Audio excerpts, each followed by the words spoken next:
उसमें हेडिंग डालना है जेनेरिक्स, है ना, concept of generics.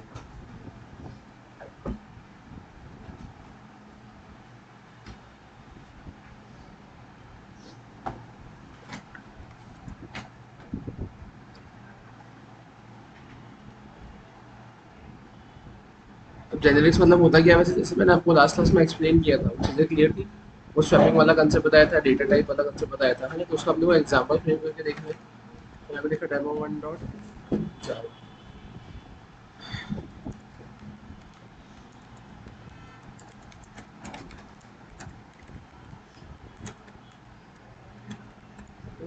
Concept of generic programming, right. अपन यहाँ पर आ गए, मैंने यहाँ पे क्या लिखा, क्लास, क्लास में यहाँ पे क्या लिखा, डेमो वन। अपन यहाँ पर आए पब्लिक स्टैटिक वॉइड, यहाँ पर आए स्ट्रिंग ERGS, यहाँ पर आ गए। अब अगर अपन बात करें अपने को करना क्या है, तो अपने को जेनेरिक प्रोग्रामिंग का कंसेप्ट देखना है ना। जेनेरिक प्रोग्रामिंग मतलब जनरलाइज प्रोग्रामिंग का कंसेप्ट देखना है। तो अपन करेंगे क्या यहाँ पर, मैंने सिंपली यहाँ पे करा है डेमो वन, ठीक है। अब डेमो वन मैंने लिखा ओबीजे इक्वल्स टू, मैंने लिखा न्यू, मैंने लिखा यहाँ पे क्या डेमो वन। अब ये तो जो मैंने लिखा हुआ है ये तो मैंने नॉर्मल ऑब्जेक्ट बनाया है ना। मेरे को यहाँ पे कंसेप्ट किसका बताना है, जेनेरिक का कंसेप्ट बताना है। अब मेरे को इसका जेनेरिक का कंसेप्ट बताना है, तो इसके समय करना क्या रहेगा कि अब यहाँ पर आप आए और यहाँ पर आने के बाद में आपने ओबीजे से किसको कॉल किया, तो आपने यहाँ पे स्वैप, है ना, वैल्यूज नाम के फंक्शन को कॉल किया। और ये स्वैप वैल्यूज नाम के फंक्शन को आपने कॉल किया है, जिसके अंदर आप पास क्या करेंगे, तो आप इसमें यहाँ पे पास कर देंगे 5,6, मतलब आप ये इंटीजर वैल्यू क्या कर रहे हैं यहाँ पर पास कर रहे हैं, हाँ है ना। अब अगर आपने यहाँ पे इंटीजर वैल्यू पास करी है तो चलो ठीक है, अपन यहाँ पे करेंगे क्या, तो अपन आते हैं यहाँ पर, मैंने क्या लिखा PUBLH पब्लिक स्टैटिक, है ना। मैंने यहाँ पे क्या लिखा है swap public static void swap values. यहाँ पर आकर मैंने क्या लिखा है, मैंने लिखा है इंट ए कॉमा इंट बी,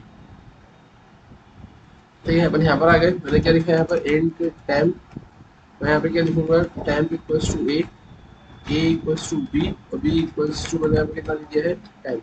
अपन यहाँ पर आ गए, मैंने यहाँ पे लिखा है सिस्टम डॉट आउट डॉट क्या देगा यहाँ पे प्रिंट एल, और प्रिंट एल में अपन यहाँ क्या कर दिया है यहाँ पर, तो मैंने लिख दिया है यहाँ पर आफ्टर स्वैपिंग, ठीक है। मैंने यहाँ पे करा लाइन चेंज, मैंने लिखा है ए, मैंने यहाँ पे क्या कर दिया प्लस प्लस ए, फिर मैंने यहाँ पे क्या लिखा है, मैंने करा लाइन चेंज, मैंने लिखा है बी, मैंने दिया है प्लस प्लस डबल कोट्स, मैंने कर दिया है लाइन चेंज, कोई दिक्कत। जैसे कॉपी किया, कॉपी करने के बाद अपन करेंगे क्या यहाँ पर, अपन यहाँ पर आए, मैंने इसको पेस्ट किया, ठीक है। मैंने यहाँ पर आ गए, यहाँ पर आकर मैंने क्या लिख दिया, int A equals to 5, B equals to 6। मैं यहाँ पर आकर क्या कर दूंगा, यहाँ पर मैं पास कर दूंगा ए कॉमा बी। इसमें कोई दिक्कत है तो पूछो।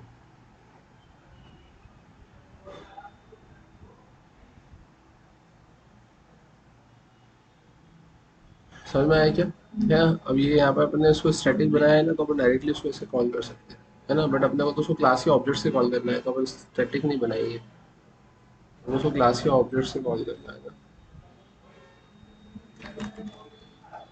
ठीक है, ये ऐसे कुछ दे के रखा है, इसमें कोई दिक्कत है क्या। मैंने यहाँ पे क्या करा है, मैंने यहाँ पे सिंपली अपने क्लास का क्या बनाया है, एक ऑब्जेक्ट बनाया है, मैंने ए और बी रखा है। ए और बी रखने के बाद मैंने क्या कराया, यहाँ पर मैंने ए और बी को प्रिंट करवाया। मैंने यहाँ पे क्या लिख दिया है, बिफोर स्वैपिंग, ठीक है। ए और बी की वैल्यू प्रिंट हो जाएगी, आपने मेथड को कॉल किया, कंट्रोल ऊपर जाएगा, आफ्टर स्वैपिंग वो आपको कंटेंट क्या करके दे देगा, प्रिंट करके दे देगा, क्लियर है।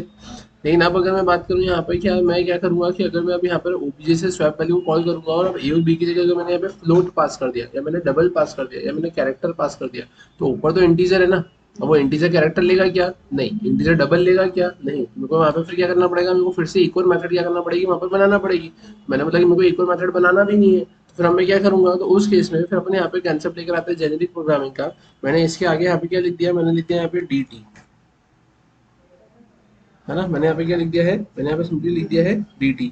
अब ये जो मैंने dt लिखा है, ये dt क्या है, तो ये dt मतलब आप कुछ भी वेरिएबल लिख सकते हो, आपको जो भी लिखना है वो लिखो। मैंने बोला कि यहाँ पे मैं dt मतलब ये मान के लिख रहा हूँ डेटा टाइप, कि जो डेटा टाइप मैं पास करूँ वो डेटा टाइप यहाँ पर वो कंसिडर हो जाए। तो अब जैसे मैंने क्लास के आगे dt लिखा है, तो वैसे मेरे को अब यहाँ पर आके क्या करना पड़ेगा, तो वैसे मेरे को यहाँ पर आके लिखना पड़ेगा इंटीजर। और यहाँ पे लिखने को तो मैं यहाँ पर भी क्या लिख सकता हूँ, ऐसा INTGR इंटीजर लिख सकता हूँ। लेकिन ये मेरे को ये भी बोलता है कि यहाँ पर आप अगर इंटीजर नहीं भी लिखे और यहाँ पर अगर आप सिर्फ डायमंड का सिंबल ही लगा दे तो भी आपका काम हो जाएगा। तो अब इससे क्या होगा, तो इससे ये समझ में आया आपको कि आपने डेमो वन के आगे इंटीजर लिख दिया, इंटीजर की आपकी क्लास, उससे क्या होगा कि अब यहाँ पर अगर आपने इस ऑब्जेक्ट से, है ना, किसी मेथड को कॉल किया है ना, तो उस मेथड के अंदर, है ना, किस टाइप का डेटा पास होगा, तो उस मेथड के अंदर इस टाइप का डेटा पास होगा। और अगर ये कैपिटल आई वाला इंटीजर है तो इसका मतलब यहाँ पे ये जो इंट ए और इंट बी जो प्रिमिटिव डेटा टाइप दिख रहे हैं, अब वो यहाँ पर आगे कैसे कंसिडर होंगे, एज अ ऑब्जेक्ट कंसिडर होंगे। और अगर वो ऑब्जेक्ट यहाँ पर ऐसे कंसिडर होंगे तो यहाँ पर वो जो इंटीजर था वो इस dt में आ गया। ये क्लास के आगे लिखा है ना इंटीजर, और क्लास के आगे यहाँ पे लिखा है dt, तो वो dt क्या कंसिडर होगा, इंटीजर कंसिडर होगा। तो अब इसकी जगह मैं यहाँ पे क्या लिख लूंगा, dt। इसकी जगह मैंने यहाँ पे क्या लिख दिया है, dt। और जो एक टेम्पररी वेरिएबल मैंने बनाया इसकी जगह मैंने यहाँ पे क्या लिख दिया है, dt। तो अब इससे ये कंसिडर होगा कि अगर यहाँ पर मैंने इंटीजर लिखा है तो ये इंटीजर कंसिडर हो जाएगा। अगर मैं यहाँ पे फ्लोट लिखता तो ये फ्लोट कंसिडर हो जाता, और डबल लिखता तो वो डबल कंसिडर हो जाता है। कि अब आप खुद देखिए कि आपने यहाँ पे से कॉपी किया, कॉपी करके आपने इसको पेस्ट किया, आपने यहाँ पे क्या कर दिया, आपने यहाँ पे लिख दिया है सिंपली स्ट्रिंग, ठीक है। आपने क्या लिख दिया यहाँ पे, ओबीजे1।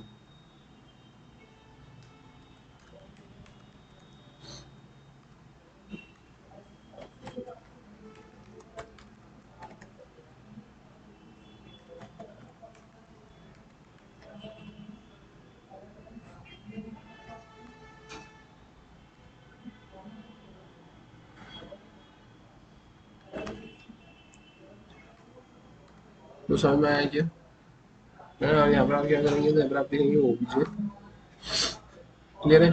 सिमिलरली अब आप क्या करते हो यहाँ पे, तब आपने यहाँ पर आगे से कॉपी किया, अपने आगे फिर से इसको क्या कर दिया, यहाँ पर पेस्ट कर दिया।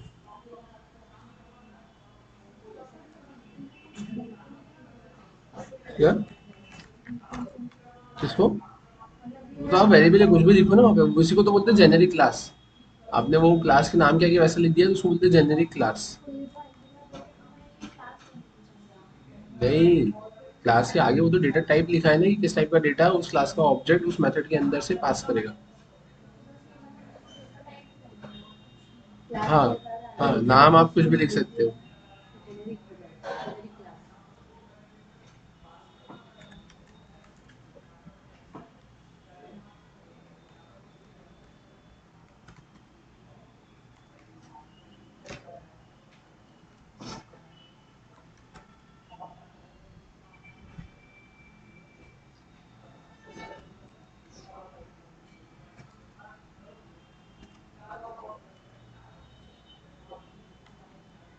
फिर अब देखो इधर यहाँ पे ध्यान से बनाते हैं यहाँ पे।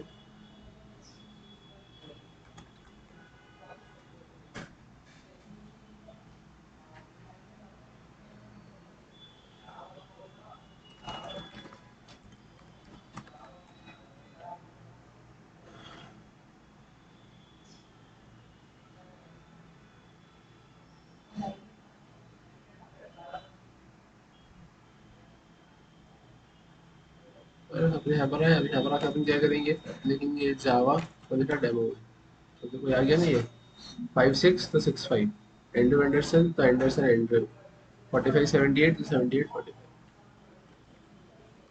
क्लियर है यहाँ पे, समझ में आया। और लेकिन ये तो मैंने ऐसा कुछ लिख दिया, है ना। अब ये तो समझ में भी आ गया, लेकिन इसमें एक चीज आपने नोटिस करी कि अब देखो यहाँ पे लिखना तो आपको थोड़ा सा ज्यादा ही पड़ रहा है ना।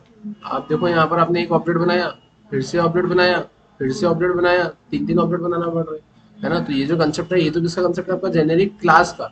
ये किसका कंसेप्ट है, आपका जेनेरिक क्लास का, है ना। लेकिन अगर मैं बात करूँ यहाँ पे कि ये अगर जेनेरिक क्लास है, तो फिर हम इसके अलावा क्या, तो अपन आते हैं वापस से यहाँ पे। मैंने इसे क्या किया, मैंने इसे कॉपी किया, कॉपी करने के बाद अपन यहाँ पर आए, यहाँ पर आकर मैंने क्या किया, मैंने एक नई फाइल क्रिएट करी, मैंने नाम दिया क्या, डेमो 2, है ना, डॉट जावा। तो मैंने यहाँ पर आ गए, यहाँ पर आकर मैंने इसको पेस्ट किया, तो यहाँ पे क्या किया, मैंने यहाँ पे लिखा डेमो 1, इसलिए यहाँ पे क्या लिखेंगे, यहाँ पर डेमो 2।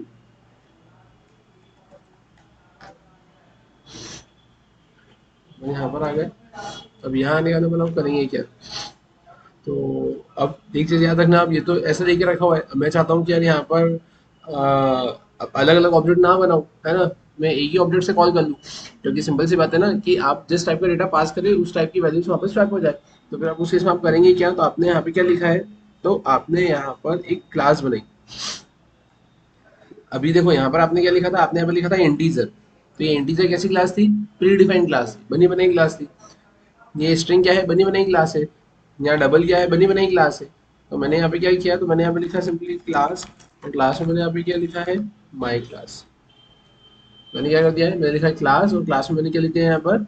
माई क्लास, है ना। मैंने माई क्लास बना दी। माई क्लास खुद की क्लास बनाने के बाद मैं यहाँ पे करूँगा क्या, तो मैंने यहाँ पे इंटीजर की जगह क्या लिख दिया है? My class. कोई दिक्कत? अब मैंने यहाँ पे माई क्लास बना दी, तो अब एक चीज ये याद रखना है कि अगर आपने माई क्लास बना दी, मतलब खुद की क्लास बना दी, तो इससे ये होगा कि अब आपने अगर खुद की क्लास बनाई है, तो उस केस में ये जो ऑब्जेक्ट है, इस ऑब्जेक्ट से जब आप इस मेथड को कॉल करेंगे, तो उस मेथड के अंदर यहाँ पर आपकी क्लास का जो टाइप होगा, उस टाइप का डेटा आप यहाँ पे पास करवा देंगे। तो अभी उस आपकी क्लास का जो टाइप है, उसमें तो कोई सा भी डेटा आ सकता है ना, क्योंकि आपने स्पेसिफाई तो किया नहीं है। तो उस केस में there is a need for a generic method, है ना। कि ये जेनेरिक मेथड ये बोलेगा क्या कि अगर मैंने अपनी क्लास बना दी है, तो उसमें किसी भी टाइप का डेटा आ सकता है। तो मैं किसी मेथड को कॉल करूंगा, तो मैं उस मेथड को भी बोल के रखूंगा कि यार यहाँ पर इसके अंदर किसी भी टाइप का डेटा आ सकता है। तो अब किस टाइप का डेटा आ सकता है, तो मैंने इसके आगे यहाँ पर आकर क्या लिख दिया, तो मैंने यहाँ पर लिख दिया है डेटा। ठीक है, मैंने यहाँ पर ऐसा कुछ लिख दिया। ये पब्लिक दिक्कत दे रहा है क्या? ये मैंने यहाँ पर ऐसा कुछ लिख दिया, ठीक है। अब यहाँ पर क्या होगा, तो ध्यान से देखना। अब आपको यहाँ पर ये ऐसा कॉल करने की जरूरत नहीं। अब डायरेक्टली किससे कॉल करेंगे? ओबीजे से। ठीक है, अब यहाँ पे किससे कॉल करेंगे? डायरेक्टली। तो देखो मैंने 3 ऑब्जेक्ट बनाए थे ना, अब मेरे को एक ही ऑब्जेक्ट बनाना पड़ रहा है, और एक ही ऑब्जेक्ट से मैं क्या कर लूंगा? अपना पूरा काम कर लूंगा। और अब अगर अपन बात करें यहाँ पर होगा क्या, ध्यान से देखना। मैंने इसे सेव किया, अपन आते हैं यहाँ पर। अपना क्या मैंने किया है? डेमो 2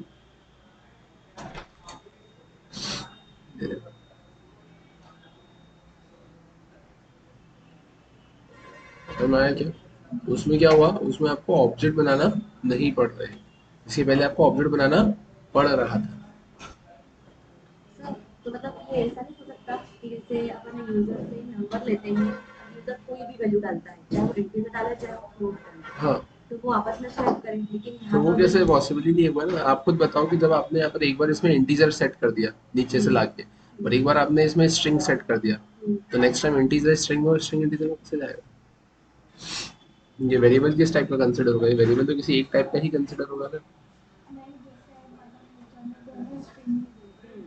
तो हो जाएगा ना, तो चल जाएगा ना। या तो स्ट्रिंग स्ट्रिंग दे या फिर इंटीजर हाँ, तो इंटीजर उसमें दे। तो चल जाएगा ना। कुछ नहीं करना, यूजर से वैल्यू वेट करना है आपको।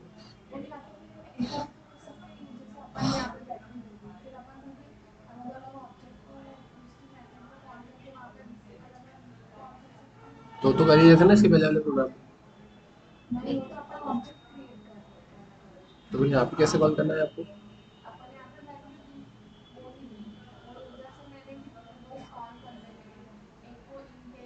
तो वही तो मैं बोल रहा हूँ ना कि ये तो अपने सब कुछ करके रखा है, आपको बस यूजर से तो वैल्यू गेट करना है। कहने का मतलब ये मतलब कि जैसे अपना जैसे यूजर से अपना इनपुट ले रहे हैं, हमें नहीं पता यूजर क्या इनपुट दे रहा है, इंटीजर दे रहा है, फ्लोट दे रहा है, लेकिन हमको सबके तो क्रिएट करना पड़ेगी ना कि अगर यूजर अगर फ्लोट को कॉल करे तो फ्लोट कॉल होना चाहिए, पर अगर इंटीजर को कॉल हाँ, करे वो तो तो आप जिस इंटीजर। टाइप का वेरिएबल लोगे, उस टाइप का वेरिएबल तो आपको डिक्लेयर करना ही पड़ेगा ना। वो अगर आपको चारों चीजें एक, डिक्लेयर करनी पड़ेगी इधर वाले पोर्शन में, हाँ, वो तो करना ही पड़ेगा। तो ताकि आप वो लोगे जब कैसे? हाँ, यूजर कुछ भी नंबर डाले तो वो अंडरस्टैंड करे और उसको उसका आउटपुट दे, स्वैप वो तो करके। आप इन एडवांस से उसको बोलोगे ना कि भैया इंटीजर एंटर करे या फ्लोट एंटर करे या डबल एंटर करे। हाँ, जैसे उसने चारों से पूछा अपन ने कौन सी वैल्यू डिक्लेयर करानी है, उसने इंटीजर, तो डिक्लेयर तो कुछ चारों ही करनी पड़ेगी ना, क्या कोई हाँ, तो चारों। करना ही पड़ेगी ना। वो तो आप जो दिखाओगे वही तो होगा ना। होटल में सब खाना मिलता है, लेकिन उसके यहाँ पे पहले होगा तभी तो मिलेगा ना। तुम किसी होटल में जाओगे तो वहाँ पे सारी चीजें मिलती है, तो होगी तभी तो मिलेगी ना। जैसे थोड़ी कि एकदम से आ जाएगी, तुमने बोला और आ गई। तो यहाँ पर भी तुमको डिक्लेयर तो करना ही पड़ेगा ना, क्योंकि आप वहाँ पे बोलते ही हो ना कि enter integer value, enter float value, enter double value, तो वो तो इसमें होगा ही सही ना। तो आपको लिखना ही पड़ेगा वो। लिखनी पड़ेगी मतलब चारों अलग अलग, तो चारों मेथड अलग अलग बना के लिखना पड़ेगी कि नहीं, सिर्फ मेथड क्यों ऑब्जेक्ट बनाना अलग अलग। पड़ेगा? आप तो बस यहाँ पे वेरिएबल लिखोगे ना, वेरिएबल को तो डिक्लेयर करना पड़ेगा ना आपको तो। ओके, आप तो वेरिएबल डिक्लेयर करोगे ना, मेथड क्यों बनाना? मेथड तो आपने एक बना कर ही रखी हुई है उसमें पहले नाम की। अलग अलग वेरिएबल कुछ वेरिएबल करना है, ऑब्जेक्ट का कॉल करना समझ में आया? है। यस। ठीक है। और फिर इसमें एडिट करना कलेक्शंस।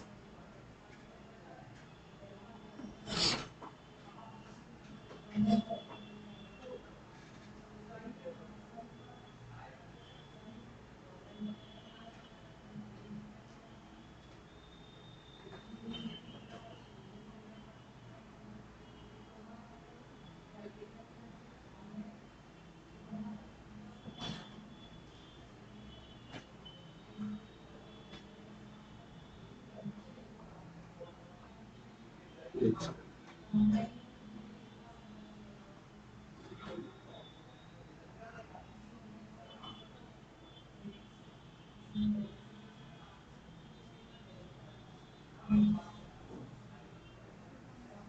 तुम बहुत जल्दी आ गई यार, मुझे जल्दी आ जाती है तुम तो यार। जी हम्म?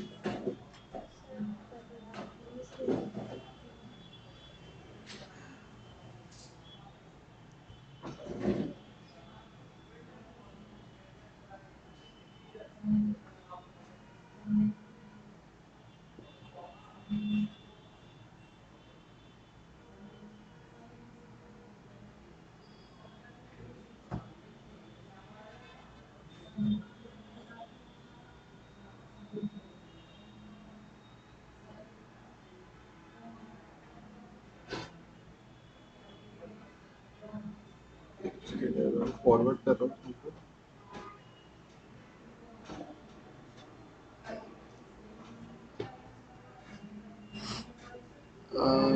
हमारे कुछ कुछ मेल आईडी बताओ यार।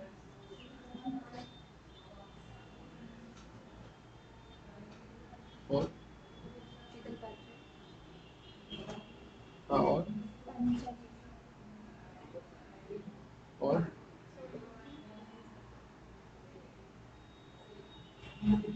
हाँ और तुम दिगंबर हो श्वेतांबर हो? श्वेतांबर पहले तो यार तो पोल्यूशन चालू हो गया। कैसे भगवान है? मैं भी जैन हूँ, मैं भी श्वेतांबर हूँ।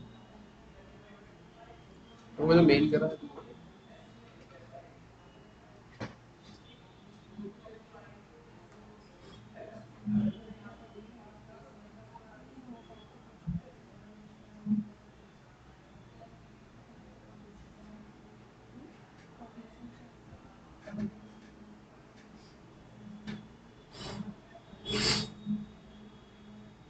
आया क्या? तो ये अब देखो ये लिखा क्या है ना? तो ये कंसेप्ट है आपका, है ना, कलेक्शन फ्रेमवर्क, राइट? ये टॉपिक आखिरी टॉपिक है आपका कोर जावा के केस में, है ना? या आप ऐसा बोल सकते हो कि इंपॉर्टेंट टॉपिक है आपके एडवांस जावा का, है ना? जनरली इसको अपन पढ़ाते हैं एडवांस में, क्योंकि इसका जो इम्प्लीमेंटेशन होता है वो एडवांस में होता है, ठीक है? तो अगर अपन बात करें अभी कलेक्शन है क्या बेसिकली, तो पहले मैं थोड़ा सा ब्रीफ में आपको समझा देता हूँ, उसके बाद फिर उसको पढ़ना। तो आप सिंपली ऐसा बोलेंगे कि दो चीजें होती है, एक होता है कलेक्शन और एक होता है कलेक्शंस, है ना?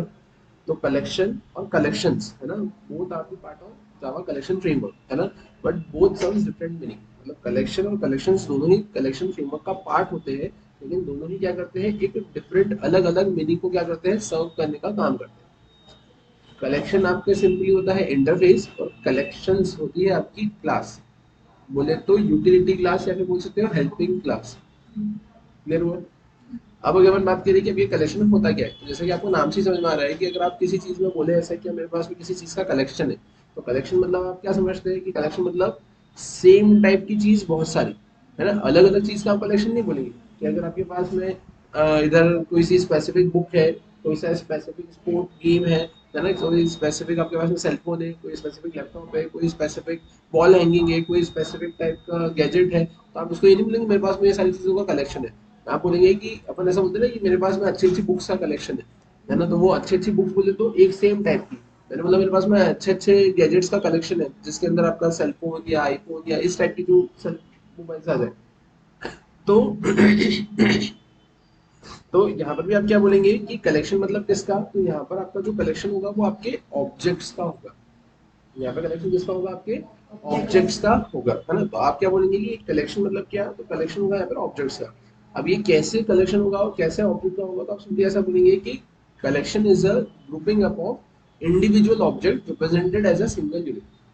कलेक्शन क्या, collection is a grouping up of individual objects, है ना, represented as a single unit. मतलब किसी एक यूनिट के अंदर उसको अपन क्या करेंगे, यहाँ पे रिप्रेजेंट करने का काम करेंगे। समझ में आया? कि मतलब यहाँ पर एक यूनिट होगी और उस यूनिट के अंदर बहुत सारे क्या होंगे, आपके ऑब्जेक्ट्स होंगे। और फ्रेमवर्क मतलब क्या होता है, रेडीमेड आर्किटेक्चर। फ्रेमवर्क मतलब क्या होता है, readymade architecture which is simply design, है ना, to simplify the work of developer या फिर डिजाइनर। तो कलेक्शन फ्रेमवर्क मतलब क्या? तो collection framework means a grouping of individual objects represented as a single unit. जैसे मैंने आपको ऐसा बोला कि यार इस रूम में बहुत सारी बॉल्स रखी हुई है, मेरे को उन सारी बॉल्स को उठाकर नेक्स्ट दूसरे रूम में लेकर जाना है। तो अब मैं क्या करूंगा यहाँ पे, या तो सारी बॉल्स को ऐसे उठा के लेकर जाऊँ, या फिर मैं एक पॉलिथीन लेकर आया, उसमें सारी बॉल्स मैंने रखी और उस पॉलिथीन को लेके जा रहा हूँ। तो वो इंडिविजुअल इंडिविजुअल बॉल्स क्या है? Group of objects. और वो जो पॉलिथीन जो है वो एक सिंगल यूनिट, मतलब एक मेन ऑब्जेक्ट, कि वो एक ऑब्जेक्ट के अंदर बाकी की सारी बॉल्स उसके अंदर आपने स्टोर करके रखी हुई है। समझ में आया क्या? है ना? तो उसमें भी देखो वही लिखा हुआ है कि कलेक्शन क्या है? Collection is a group of individual object represented as a single unit. है ना? तो जावा का जो कलेक्शन फ्रेमवर्क है वो सेवरल क्लासेस और इंटरफेसेस प्रोवाइड करता है, जो कि इनके ऊपर क्या कर सके, इनसे डील कर सके। कुछ कलेक्शन फ्रेमवर्क्स क्या होते हैं? ऑर्डर्ड होते हैं, कुछ अनऑर्डर्ड होते हैं, है ना? कुछ इंसर्शन ऑर्डर फॉलो मेंटेन करते हैं, फॉलो करते हैं, कुछ इंसर्शन ऑर्डर मेंटेन नहीं करते हैं, है ना? कुछ डुप्लीकेट एलिमेंट्स अलाउ करते हैं, कुछ डुप्लीकेट एलिमेंट्स अलाउ नहीं करते।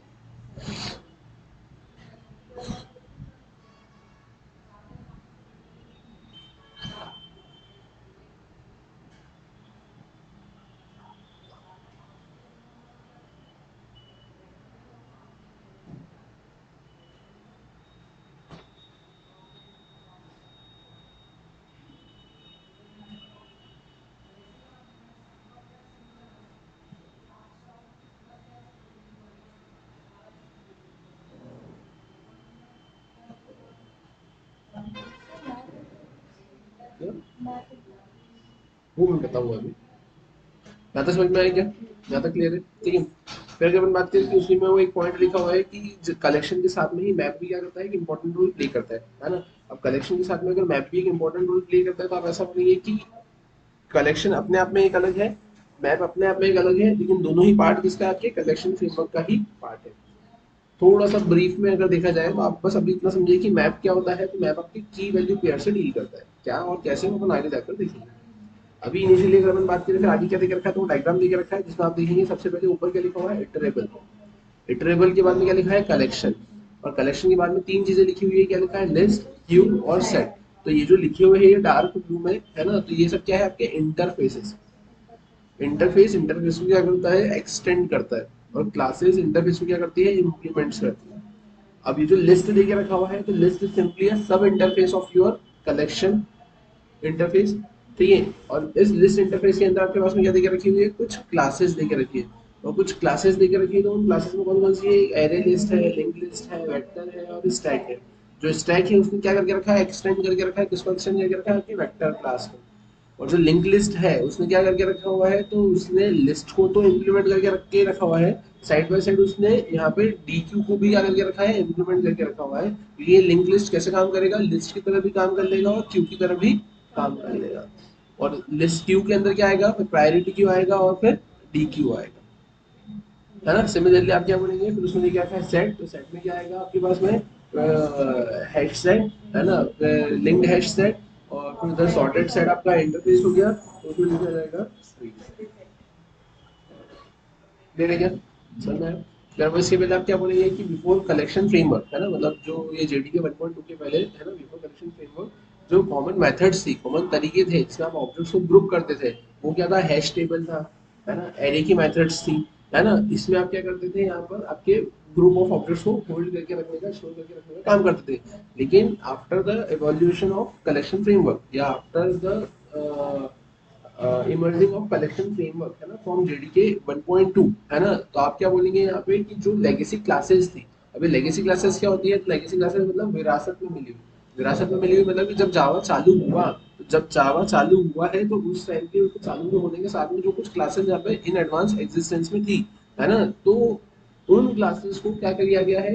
रीडिजाइन किया गया, है ना, कि वो किसके साथ में मिल सके? आपके कलेक्शन फ्रेमवर्क के साथ में मिल सके, है ना। तो आप क्या बोलेंगे कि जो कि लेगेसी क्लासेस जो थी, और वो जो लेगेसी क्लासेस है, हेलो सर, जो लेगेसी क्लासेस थी उन लेगेसी क्लासेस में क्या थे आपके पास में? एक डेटा टेबल था, है ना, फिर हैश टेबल था, सॉरी हैश टेबल था, फिर डिक्शनरी था, है ना, फिर प्रॉपर्टीज था, वेक्टर था, है ना, स्टैक था, है ना। तो ये सारी क्लासेस देखे रखी है, ये dictionary, hash table, properties, stack और वेक्टर, ये लेगेसी क्लासेस थी। तब आप ऐसा बोलेंगे कि with the evolution of collection framework this legacy classes are re engineered, उनको री इंजीनियर्ड किया गया है ना, ताकि किससे डील कर सके, कलेक्शन फ्रेमवर्क की क्लासेस से डील कर सके। और जैसे जैसे आगे बढ़ते गए तो जेडीके 1.5 में जेनेरिक जो अपन ने पढ़ा उसका कंसेप्ट एग्जिस्टेंस में आया, और फिर यहाँ पर फिर से इन क्लासेस को रीडिजाइन किया गया कि ताकि यहाँ पे वो लेगेसी क्लासेस है ना इन कलेक्शन फ्रेमवर्क की क्लासेस के साथ में मर्जर हो सके। क्लियर है क्या? तो एक बार इसको फटाफट पढ़ लो। और लेगेसी क्लासेस के साथ में एक लेगेसी क्या देकर रखा हुआ है, इंटरफेस भी देकर रखा हुआ है, इसका नाम है एन्यूमरेशन।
मैप मतलब ये मैप भी कलेक्शन की तरह ही एक इम्पोर्टेंट रोल प्ले करता है, दोनों ही कलेक्शन फ्रेमवर्क का ही पार्ट है ना। मैप आपकी की वैल्यू पेयर पे काम करता है, क्या और कैसे उतना आगे।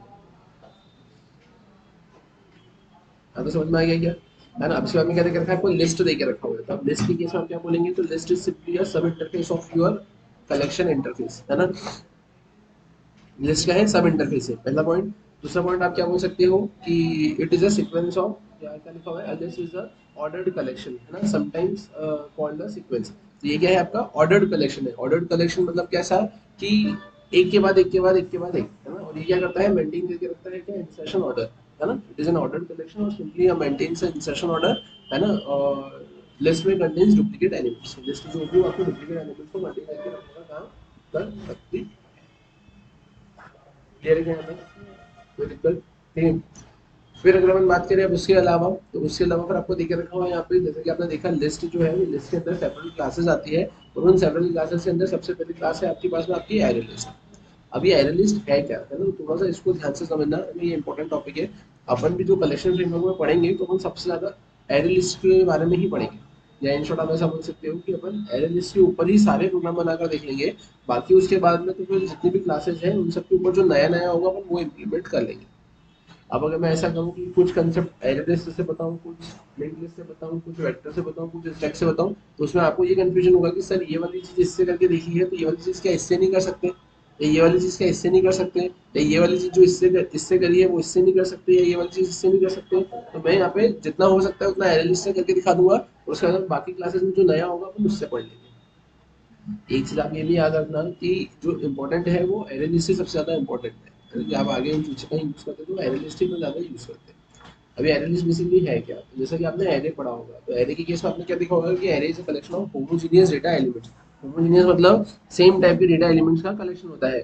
और एरे क्या होता है, एरेज आर डायनेमिकली एलोकेटेड, है ना, कि एरेज डायनेमिकली क्या होते हैं, एलोकेटेड होते हैं। डायनेमिकली एलोकेटेड होते हैं मतलब कैसा, कि आपने 5 लिखा रन टाइम पे तो 5 साइज का एक एरे आपको एलोकेट कर दे देगा। आपने रन टाइम पे 10 लिखा तो वो 10 साइज का एक एरे आपको एलोकेट कर दे देगा।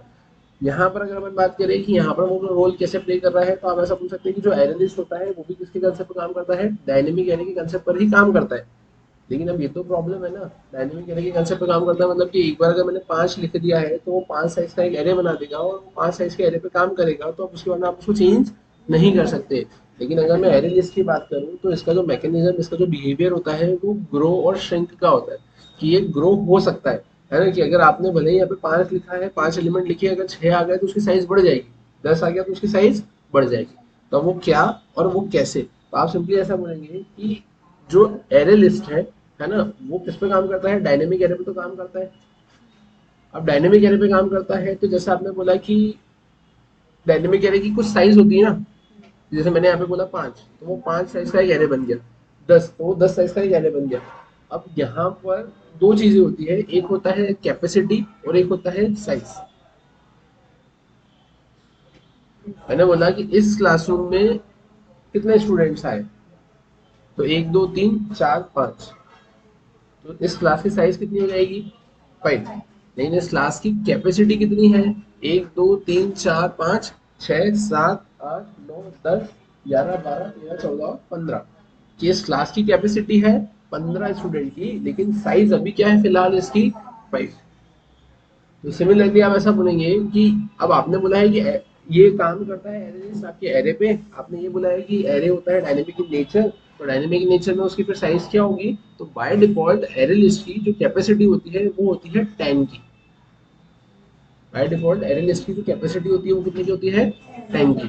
तो 10 की उसकी कैपेसिटी हो गई, तुमने उसमें 5 एलिमेंट लिखे है ना, तो फिर वो कितना कंसिडर हो जाएगा, उसकी साइज कितनी हो जाएगी, 5, है ना। अगर तुमने उसमें 6 एलिमेंट लिखे तो उसकी साइज कितनी कंसिडर हो जाएगी, 6, है ना। अब लेकिन अगर अपन बात करें इसके अलावा, तो इसके अलावा फिर अब आप ऐसा बोल सकते हो कि जैसे ही 11वां एलिमेंट आपने उसमें इंसर्ट किया, जैसे ही आपने 11वां एलिमेंट उसमें इंसर्ट किया, तो जेडीके 1.6 में, है ना, जेडीके 1.6 की अगर अपन बात करें, तो जेडीके 1.6 की अगर अपन बात करें तो उसके इसमें क्या होगा, तो जेडीके 1.6 की अगर अपन बात करते हैं तो जेडीके 1.6 की केस में आप ऐसा बोलेंगे कि अगर आपने 10 के बाद में जैसे ही 11वां एलिमेंट उसमें इंसर्ट किया है तो उसकी जो साइज होगी वो हाफ प्लस 1 से बढ़ेगी। 10/2 कितना होगा, 5 प्लस 1 कितना होगा, 6। तो जैसे ही 11वां एलिमेंट गया, तो वो क्या करेगा कि जहाँ पे पुरानी साइज एलोकेटेड थी, मेमोरी एलोकेटेड थी, वहां से उसको हटाएगा, 16 ब्लॉक जहाँ होंगे वहां रखेगा, ये डेटा को इसमें कॉपी करेगा और फिर उसमें वैल्यूज को पुट कर देगा। ये हर बार होगा, है ना, ये 16 ऐसा हो गया। लेकिन जेडीके 7 में क्या होता है, जेडीके 7 में हाफ से ही बढ़ता है। हाफ से ही बढ़ता है मतलब कैसे कि अगर जैसे 10 के बाद में 11 आ गया, तो 11 आ गया है तो उसके इसमें वो हाफ से बढ़ेगा, मतलब कितना, 10/2 मतलब 5, तो ये 15, तो 15 साइज का बढ़ गया। अब 15 के बाद में अगर 16 हो जाता है ना, तो 15 के बाद में 16 हो जाता है, तो जैसे जेडीके 6 होगा तो हाफ प्लस 1, है ना। लेकिन अगर यहाँ पे क्या होगा आपके पास में 7 होगा या 7 से बड़ा होगा, तो वो हाफ से बढ़ेगा, और हाफ से बढ़ेगा तो कितना होगा कि अगर आपका यहाँ पे 15 हो गया है तो 15 का हाफ कितना होगा आपका, 7.5, है ना। तो वो उसको राउंड ऑफ करके जो भी होगा 7.5 का 7 लेगा या जो भी लेगा, है ना, तो उतना लेकर फिर वो उसको किस में कन्वर्ट कर देगा, 15 और 7 22। फिर अगर बढ़ाना होगा तो फिर वो 11 और मतलब 33, है ना, वो ऐसा बढ़ता जाएगा। साइज तो कुछ भी नहीं होता ना, जो आप देंगे वैसे, नहीं ऐसा एंड तो कुछ भी नहीं होगा, ये तो बढ़ते ही जाएगा बढ़ते ही जाएगा। क्लियर है क्या यहाँ तक, मैं तो सभी को समझ में आया, ठीक है। तो आप देखो उसमें लिखा क्या है, और दूसरी चीज यहाँ पे एरे लिस्ट के अंदर आप एलिमेंट्स को इजीली रिट्राइव कर सकते हो, क्योंकि ये एरे पे काम करता है और एरे आपके इंडेक्सिंग पे काम करता है, तो आप एलिमेंट्स को इजीली रिट्राइव कर सकते हो। एरे लिस्ट है ये आपके कलेक्शन फ्रेमवर्क की क्लास है, जिसका मतलब ये आपकी नॉन सिंक्रोनाइज्ड है। सारी लेगेसी क्लासेस सिंक्रोनाइज्ड होती है, लेकिन ये सब क्या है, नॉन सिंक्रोनाइज्ड है। ठीक है, ये मेंटेन करके रखता है आपका इंसर्शन ऑर्डर, है ना, डुप्लीकेट एलिमेंट्स भी आपके अलाउ करके रखता है। ठीक है, ये एरे पे काम करता है इसलिए इसमें मैनिपुलेशन क्या होगा, स्लो होगा।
हो गई क्या यहाँ तक?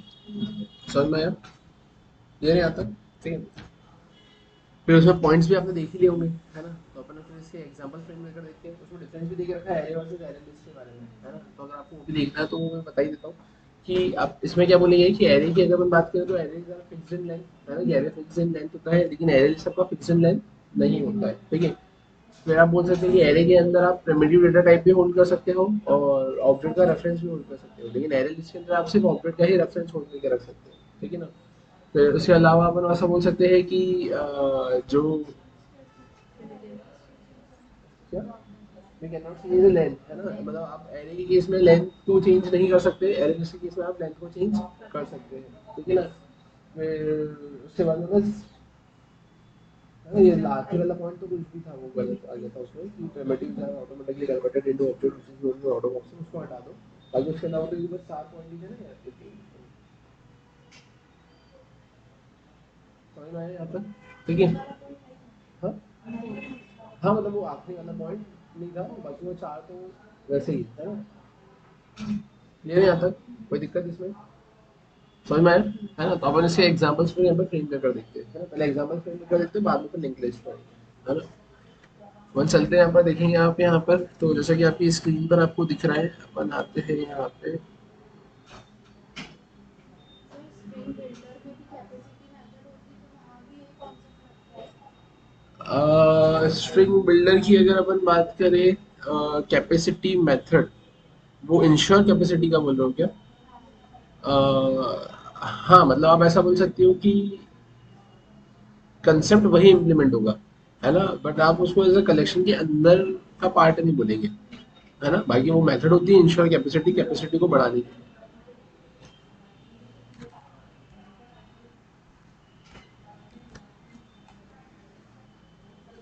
ठीक है, अब ध्यान से देखना है, अगर अपन यहाँ पर आए, अब यहाँ अगर अपन क्या लिख रहे हैं, प्रोग्राम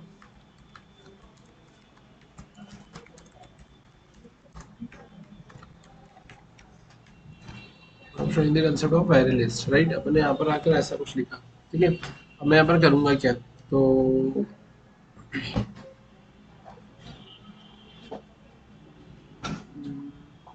ठीक है,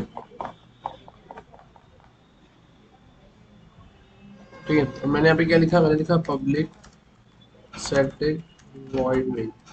अब मैंने यहाँ पर आया, मैंने लिखा यहाँ पे स्ट्रिंग, स्ट्रिंग में मैंने यहाँ पे क्या लिखा है, args। इसमें कोई दिक्कत? अब एक चीज याद रखना कि अगर आपको एरे लिस्ट से डील करना है तो आपको करना क्या पड़ेगा, तो आपको लिखना पड़ेगा इम्पोर्ट जावा डॉट, अपने यहाँ पे क्या लिखेंगे, यूटिल डॉट, अपने यहाँ पे क्या लिखा है फिर यहाँ पर asterisk, import Java dot util dot asterisk, right? अपने यहाँ पर आ गए। अब यहाँ आने के बाद में अपन अब करेंगे क्या, तो Java dot util dot asterisk मैंने लिखा। अब इसके बाद में मैं यहाँ पे करूँगा क्या, तो इसके बाद की अगर अपन बात करें यहाँ पर, तो सबसे पहले मैंने लिखा है यहाँ पे एरे लिस्ट, ठीक है? एरे लिस्ट में मैंने यहाँ पे क्या बना दिया, मैंने यहाँ पे लिखा है लिस्ट इक्वल्स टू, मैंने लिखा है न्यू, मैंने लिखा है यहाँ पे क्या है, एरे लिस्ट। कोई दिक्कत? मैंने यहाँ पे एरे लिस्ट का क्या बना दिया है, एक ऑब्जेक्ट बना दिया, ठीक है? अब इसके बाद में मैं क्या करूँगा, तो मैंने लिखा है यहाँ पे लिस्ट डॉट, मैंने लिखा है यहाँ पर ऐड, है ना? और ऐड के अंदर अपन क्या करेंगे, आप तो ऐड के अंदर मैंने यहाँ पे लिखा है क्या, 100। कोई दिक्कत? अब यहाँ पर आपने 100 तो पास कर दिया है ना? लेकिन ये 100 यहाँ पे कैसा कंसिडर होगा, ऐसा ऑब्जेक्ट की तरह कंसिडर होगा, ठीक है? अपन आते हैं यहाँ पर, मैंने इसे कॉपी किया, कॉपी करके मैंने यहाँ पे इसको पेस्ट किया।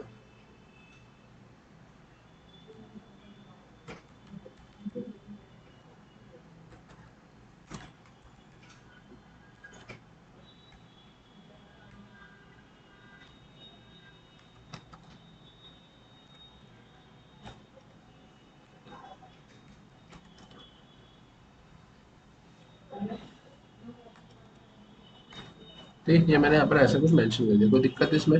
है ना? अब ये अपन ने ऐसा लिख तो लिया है यहाँ पर, मैंने लिखा एरे लिस्ट, लिस्ट और एरे लिस्ट लिखा, मैंने ये सारी चीजें अलग अलग टाइप की चीजें इसमें लिखी है, राइट? तो अब यहाँ पे ये जो एड में 100 है, ये 100 क्या है, आपका ऑब्जेक्ट है।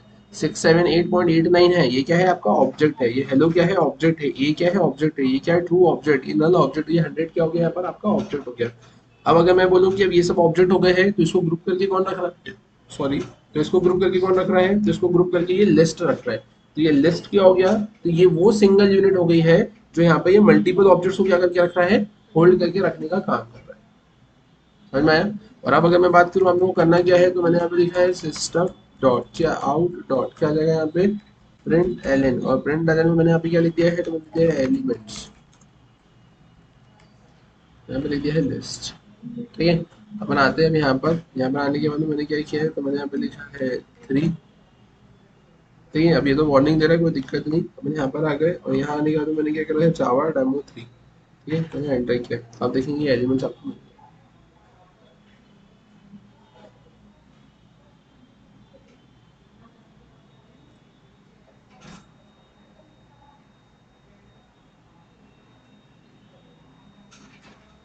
क्लियर है क्या यहाँ तक, कोई दिक्कत? ठीक है, फिर अगर हम बात करें अब इसके हिसाब में और क्या कर सकते हैं यहाँ पे, तो आप ध्यान से देखना, जैसा कि अब आपने ये देखा तो है यहाँ पे, है ना। अब मैंने बोला कि,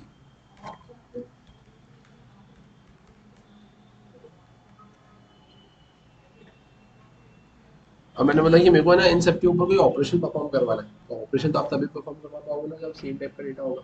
जब डिफरेंट टाइप का डेटा है तो ऑपरेशन तो परफॉर्म ही नहीं कर पाओगे ना। तो फिर आप उस केस में आपको क्या करना है, तो अभी ये जो आपने कंसेप्ट देखा, ये आपका क्या था, नॉन जेनेरिक का कंसेप्ट है ना। ये क्या था, नॉन जेनेरिक का कंसेप्ट था। अब आप कंसेप्ट किसका इंप्लीमेंट करेंगे, जेनेरिक का, जिसमें हम यहाँ पे लिखेंगे क्या, अब यहाँ पे लिखेंगे इंटीजर, और यहाँ पर आप क्या कर देंगे, तो लिखने को यहाँ पर इंटीजर लिख सकते हैं, अदरवाइज आप यहाँ डायमंड का सिंबल ऐसा लगा देंगे। और अब यहाँ पर आप क्या करेंगे कि अगर आपने इंटीजर लिख दिया है तो देखो उसके अंदर ये किसी भी टाइप की वैल्यू, इस टाइप की वैल्यू यहाँ पर हैंडल नहीं होगी। आपको क्या करना पड़ेगा, यहाँ पर आपको उसको कॉपी करना पड़ेगा, आपने यहाँ पे लाकर उसको पेस्ट कर दिया। ठीक है, ये आपने ऐसा कुछ यहाँ पे लिख दिया, 100 ऐसा लिख दिया, आपने सेव किया, सेव करके अपने यहाँ पर आया, यहाँ पर आकर मैंने क्या किया, मैंने इसको कर दिया है 4। ठीक है, देखो यार यहाँ पे मैं 4 कर दिया था ना, 100 नल, 200, 300 नल और 100। ये तो आपने लिखा है ना, ऐसे क्या आप बोल सकते हो कि नल भी उसमें आ सकता है। सर जनरली अपन जेनेरिक पे ही काम करते हैं क्या? हाँ, अपन जेनेरिक पे काम करें।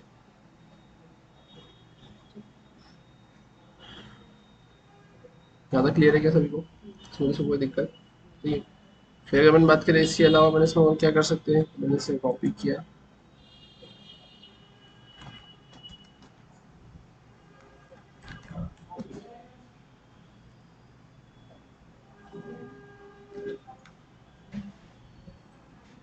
ठीक है, तो मैंने अब यहाँ पर आया, अब ये जो मैंने 100 लिखा है ना, अब इसकी जगह मैं ऐसा भी कुछ लिख सकता हूँ, कैसे है कि मैंने यहाँ पे लिखा इंटीजर आई इक्वल्स टू, मैंने लिखा यहाँ पे 200, यहाँ पे लिख दिया मैं 100, मैंने यहाँ पे क्या लिख दिया है आई। तो एक तरीका तो ऐसा हो गया, है ना, इसको हम क्या बोलते हैं, ऑटो बॉक्सिंग, है ना। फिर एक तरीका ये हो जाएगा I N T G R integer, है ना, जे इक्वल्स टू, मैंने लिखा है न्यू इंटीजर। ठीक है, अपन यहाँ पर आ गए, मैंने यहाँ पे कितना लिख दिया, 200। यहाँ पे मैं क्या लिख दूंगा, मैं यहाँ पे लिख दूंगा जे, कोई दिक्कत? फिर अगर अपन बात करें अब इसके अलावा, तो इसके अलावा मैं यहाँ पर भी ऐसा कुछ लिख सकता हूँ, मैं लिख दिया न्यू इंटीजर। ठीक है, यहाँ पर मैंने क्या कर दिया, डबल कोट्स में मैंने लिख दिया यहाँ पे ये 100। ठीक है, अपन ऐसा भी कुछ लिख सकते हैं। मैंने यहाँ पे क्या कर दिया है, तो मैंने यहाँ पे लिख दिया है ऐड, ऐड में मैंने लिख दिया है यहाँ पर 1 कॉमा, मैंने कितना लिख दिया यहाँ पे 1000, है ना, मतलब 1 इंडेक्सिंग पे यहाँ पे 1000 आ जाएगा। ठीक है, इसको सेव किया, सेव करके अपन इसको रन करके देखते हैं, स्क्रीन को क्लियर किया, मैं यहाँ पर आया, मैंने लिखा यहाँ पे 5। ठीक है, तो अब देखो यहाँ पे ये क्या दे रहा है, वो सिर्फ वार्निंग दे रहा है ना, वार्निंग भी ये दे रहा है कि आप जो यूज़ कर रहे हैं वो थोड़ा सा डेप्रिकेटेड टाइप है, आप ऑटो बॉक्सिंग का यूज़ करें, है ना। तो अपन आते हैं यहाँ पर, यहाँ पर आने के बाद तो मैंने क्या करा, इसको 5 किया, मैंने रन किया, तो देखो ये आ गया। वहाँ पे मैंने क्या करा था, मैंने वहाँ पे ये लिखा था ना, ऐड, है ना, लिस्ट डॉट ऐड 1 और 1000, तो उसने 0 और 1, मतलब 1 इंडेक्सिंग पे वो एलिमेंट को इंसर्ट कर दे दिया, बाकी सबको क्या कर दिया, आगे खसका दिया। इसमें डिलीटिव इंसर्ट दोनों ऑप्शन परफॉर्म कर सकते हैं। रिमूव भी करवा सकते हैं, अगर आपको रिमूव करवाना है तो आप एक काम ऐसा कर सकते हैं, यहाँ पर आप आए, आप यहाँ पे लिखे लिस्ट डॉट ऐड। ठीक है, लिस्ट डॉट रिमूव, और रिमूव में आपने अभी यहाँ पे क्या लिख दिया, तो रिमूव में अब अगर आपने यहाँ पे ऐसा कुछ लिखा क्या, कि आपने लिखा है 2। ठीक है, अब यहाँ पे आपने लिखा है 2, उसके बाद अपन क्या करवाएंगे, यहाँ पे वापस से प्रिंट।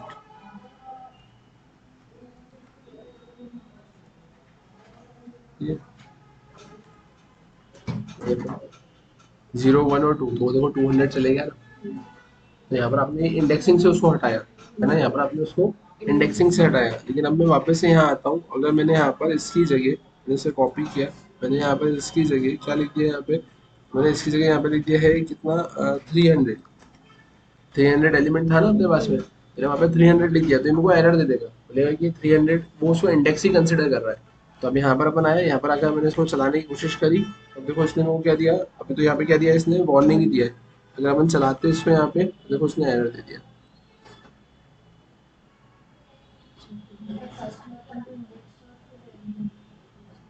नहीं, आपको वहाँ पे या तो इंडेक्स देना है या फिर आपको वहाँ पे ऑब्जेक्ट लेना है। ऑब्जेक्ट कैसे देना है वो मैं बता रहा हूँ। तो देखो इसमें क्या लिखा हुआ है, index out of word exception. ठीक है, ज़्यादा क्लियर है क्या? हाँ, तो अपन अब करेंगे क्या यहाँ पे, तो अपन यहाँ पर तो आ गए है ना। अब आपने यहाँ पे कितना लिखा था, 300 लिखा था।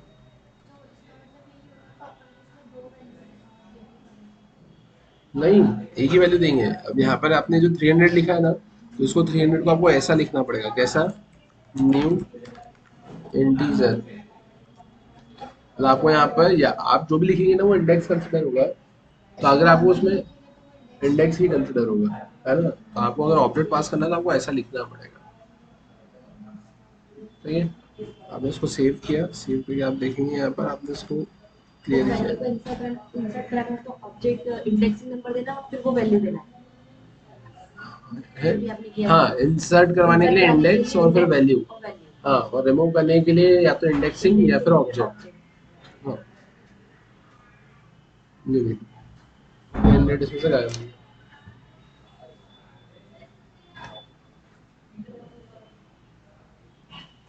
क्लियर है क्या यहाँ तक, समझ में आया, कोई दिक्कत इसमें? ठीक है, तो ये तो कुछ कंसेप्ट आपने ऐसा देखा। अब इसके अलावा अगर अपन बात करेंगे अपन इसमें और क्या कर सकते हैं, तो इसमें अगर आप यूजर से वैल्यू गेट करना चाहते हो तो आप वो भी गेट कर सकते हो, है ना। कोई ऑपरेशन परफॉर्म करवाना चाहते हो तो आप वो भी करवा सकते हो, है ना। जैसे कि मैंने बोला कि मेरे को ये चेक करना है कि ये एम्प्टी है या नहीं, है ना, या इसको अगर मेरे को क्लियर करना है तो अपन कैसे करेंगे, है ना। तो देखते हैं अपन यहाँ पर आए, यहाँ पर आते हैं।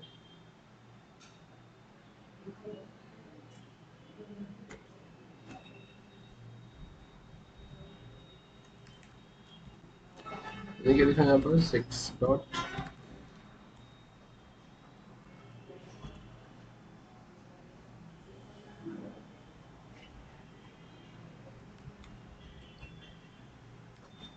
5 तो है ना ऑलरेडी, अपन लिखते हैं 6 भी है, ये लिखा है 7, ये 6। ठीक है, यहाँ तो कोई दिक्कत, अपने ऐसा तो लिख लिया। अब इसके बाद में अगर अपन बात करें अपने को करना क्या है, तो मैंने यहाँ पर आकर सबसे पहले क्या लिखा, तो मैंने यहाँ पर आकर सबसे पहले लिख लिया है सिस्टम डॉट क्या आउट डॉट क्या है यहाँ पे, प्रिंट एल। मैंने लिखा यहाँ पे लिस्ट डॉट इज एम्प्टी,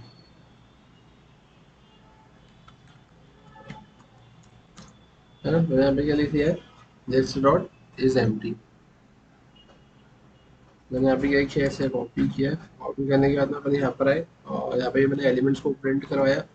फिर मैं यहाँ पर आकर उससे क्या पूछूंगा, मैंने उससे पूछा यहाँ पर क्या अभी भी खाली है क्या, ठीक है।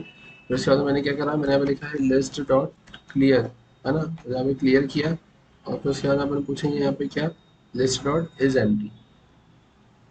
ठीक है, मैंने उसको सेव किया। अपन आते हैं यहाँ पर, यहाँ आकर मैंने क्या किया, इसको 5 की जगह मैंने करा है 6।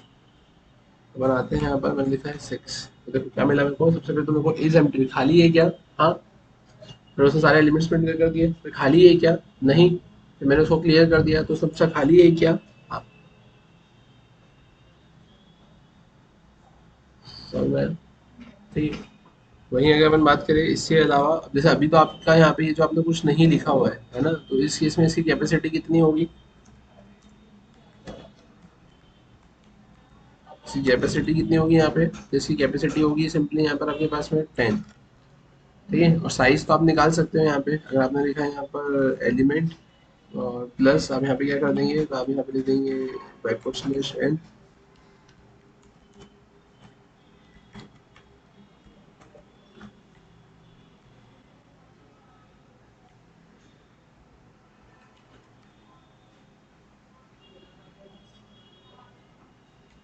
देखो उसकी साइज कितनी बता दी उसने, 6।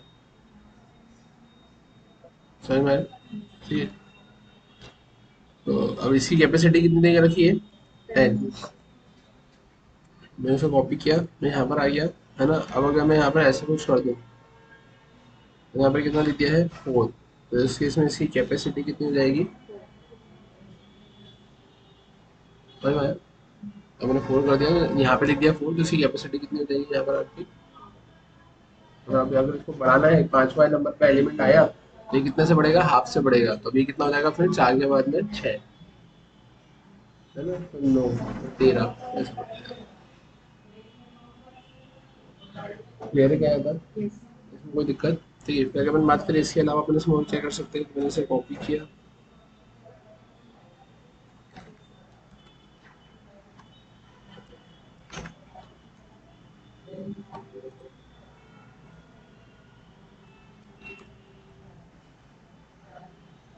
ये आदत तो बनाया।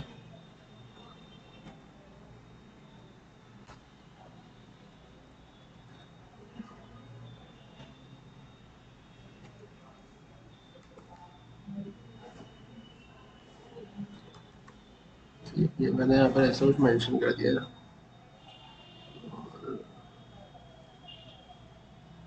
और अब यहाँ पर अगर लिखेंगे क्या, तो मैंने लिखा है यहाँ पर मिनिमम।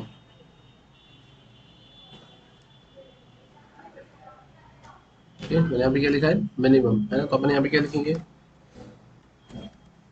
कलेक्शंस, है ना, कलेक्शंस डॉट, मैंने यहाँ पे क्या लिख दिया है, मिन। यहाँ पे अपन क्या लिख देंगे, तो मिनिमम में मैंने यहाँ पे सिंपली लिख दिया है क्या, इतना तो कुछ नहीं आएगा यहाँ पे। यहाँ पर सिंपली आप लिखेंगे LIST लिस्ट। ठीक है, आपने से कॉपी किया, कॉपी करके आपने इसको यहाँ पे पेस्ट किया। अब यहाँ पे क्या लिखेंगे, मैक्सिमम।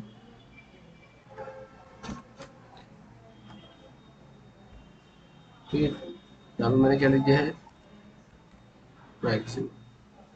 ठीक है, तो मैं यहाँ पे क्या लिख दूंगा, तो मैंने लिखा है यहाँ पे कलेक्शंस डॉट, मैंने लिखा है यहाँ पे शफल, और मैंने क्या लिख दिया है, लिस्ट।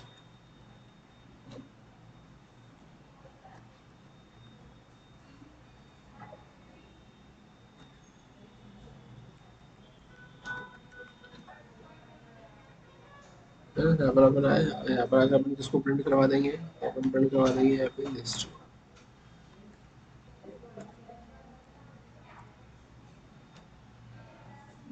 मैंने यहाँ पे क्या लिख दिया है, यहाँ पे लिख दिया है SORT सॉर्ट।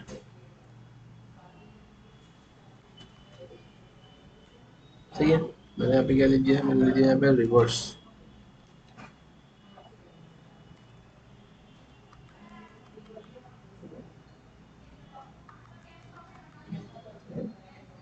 है ना, मैंने यहाँ पर ऐसा कुछ मेंशन कर दिया।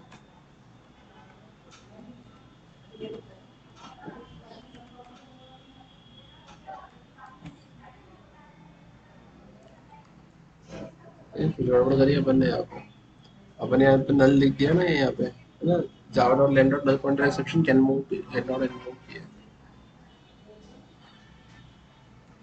ये हटाना पड़ेगा, है ना, क्योंकि वो अपन क्या कर रहे हैं, अंदर ही अंदर सॉर्ट कर रहे हैं ना, छोटे से बड़े ऑर्डर में, है ना। इसके लिए उसने दिक्कत दे दी कि अगर मैं यहाँ से ये लाइन हटा दूँ,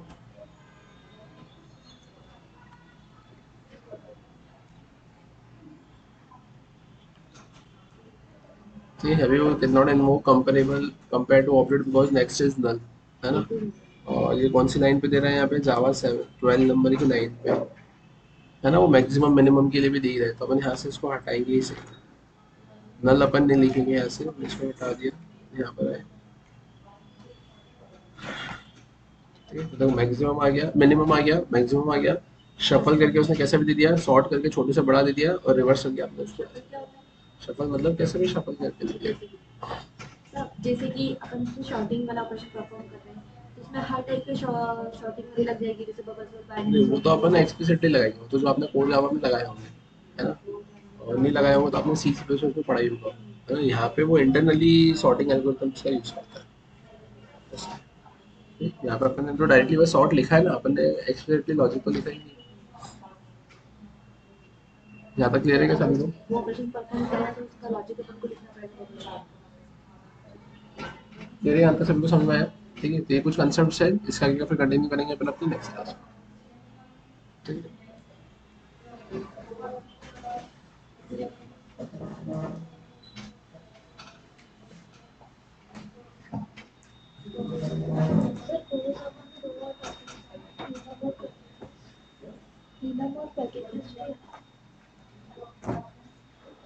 तो वैसे मैं इसमें इंक्लूड करूंगा इसे आगे एडवांस में आएंगे, जो वीडियो को वहीं पे काम में आता है, कंप्यूटर वाले प्रोडक्ट टावर की बनाने का ऐसा।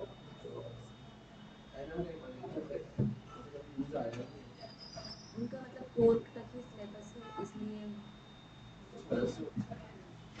ठीक है, एक बार देखना कल तुम देखता हो कुछ समझ में आया नहीं आया तो बता देना।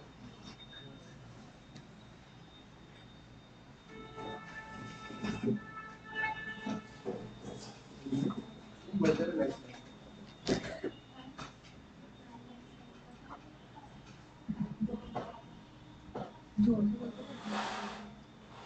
बारी यहाँ तक आई है।